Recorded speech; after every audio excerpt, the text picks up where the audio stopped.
From the moment he entered President Washington's cabinet in March 1790, Thomas Jefferson suffered badly in confrontations with the glib and gifted New York lawyer, Alexander Hamilton. Hamilton was a street fighter, orphaned and often forced to survive on his wits as a child. He developed a quick tongue that made him a far more effective lawyer than the soft-spoken Jefferson. Although Virginia's young lawyers like John Marshall considered Jefferson one of the state's ablest men and soundest lawyers, Jefferson nonetheless personified Hamilton's impression of the typically lethargic Virginia gentleman, raised in a cradle, gently rocked by slaves who hummed him to sleep on his father's tobacco plantation. Hamilton's heroism as a Revolutionary War officer further embarrassed and embittered Jefferson. While Hamilton charged into enemy lines with John Marshall, James Monroe, and Aaron Burr at Trenton and Monmouth, Gentleman Tom Jefferson sat by the fire in his mountaintop mansion in central Virginia, playing his violin, sipping fine French wines, and never firing a shot at the enemy.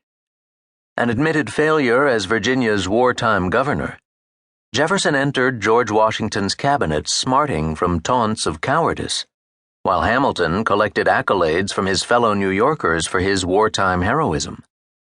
Seething with envy, Jefferson tried to undermine the low-born hero's reputation. Hamilton would be a phenomenon, Jefferson sneered to his acolyte James Madison, if the courage of which he has the reputation in military occasions were genuine. As Washington's first term progressed, the president expressed growing weariness with the burdens of office and whetted both Hamilton's and Jefferson's appetite for power. Raw ambition tinctured their competing visions of government and turned the two men into irrational adversaries. Each nourished the embryos of a divisive two-party system, with Hamilton organizing supporters under the banner of federalism and support for strong centralized government. In contrast, Jefferson's supporters feared centralized government. Calling themselves Republicans, or in some cases Democrat Republicans, they espoused state sovereignty. Hamilton fed Northern hatred for the South with warnings that slave labor was not only immoral, it would undermine the Northern economy, which depended on workers paid by the piece. Jefferson whipped up Southern hatred for the North, with warnings that Federalists planned to strip states of their sovereignty, establish a monarchy, and, worst of all, impoverish the South by abolishing slavery and letting blacks roam free to slaughter their former white tormentors. In Richmond, John Marshall steered clear of national politics. Though a Federalist at heart and a member of the Virginia State Assembly, he had been sincere in turning down the president's appointment as Virginia's district attorney. He loved private practice and the close ties it allowed him to maintain to his home, his wife, his children, and his friends.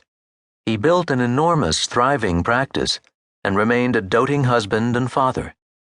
At the same time, he was an active state legislator and an equally active competitor at quoits. To his joy, Assembly membership required little more time or effort than quoits.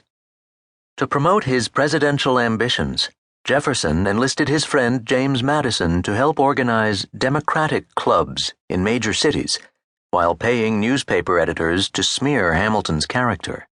One pseudonymous article charged that Hamilton was an illegitimate child, that his mother had not divorced her first husband when she entered into a common-law relationship with Alexander's father and gave birth to their son. To further tar Hamilton, the article noted the high incidence of illegitimate mixed-race children in the West Indies. Hamilton retaliated by accusing Jefferson of subverting principles of good government by fostering disorder and opposition to taxes. He labeled Jefferson a danger to the union, peace, and happiness of the country. When Jefferson accused Hamilton of preparing a change from the present Republican form of government to that of a monarchy, Hamilton responded angrily that he, not Jefferson, had authored the Federalist essays.